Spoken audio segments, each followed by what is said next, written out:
As a first-time buyer, what do you really need to get sorted before you start? First one is you really need to understand what your budget is.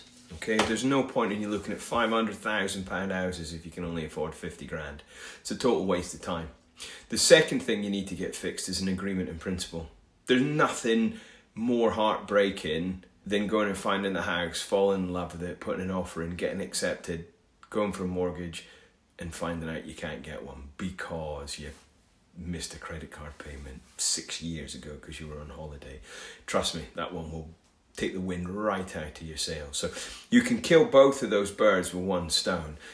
Speak to a mortgage advisor and ask them to do you an AIP, because as part of the AIP they'll do an affordability budget check, so you'll know what your max lend is, and you'll know if you can get an agreement in principle. Now, agreement in principle is an easier credit check to pass than a mobile phone contract. So for most people it's absolutely fine and you're not going to have any problems with it. But the estate agents put so much weight on them because they're using them as a tool to leverage you to get in and see their mortgage advisor. Now, you never have to use an estate agent's mortgage advisor. You're your own person, you can do whatever you like. And the chances are if you use an estate agent's mortgage advisor, they're not a whole of panel.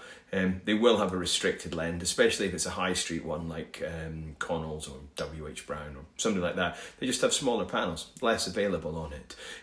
You need to make sure that your deposit fits with your criteria. So it doesn't matter if you've only got 5% deposit. It doesn't matter if you've got no deposit. I mean, ideally 10% would be preferred for us because it makes our life a little bit easier. But I'll be honest with you, in another 2 years' time, 5% will be the new norm. And that's where most people as first-time buyers will go into it. You need to know, ideally, which solicitor you're using and how much extra that's going to cost you.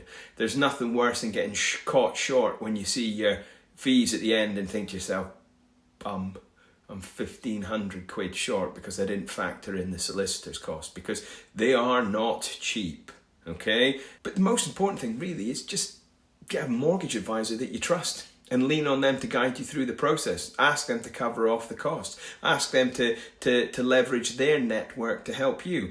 So if you're a first-time buyer and you need help with your mortgage, give us a shout. If you're not a first-time buyer, but you know one that is and you know that they could really do with some help from somebody that'll have a plain conversation with them, then share it with them.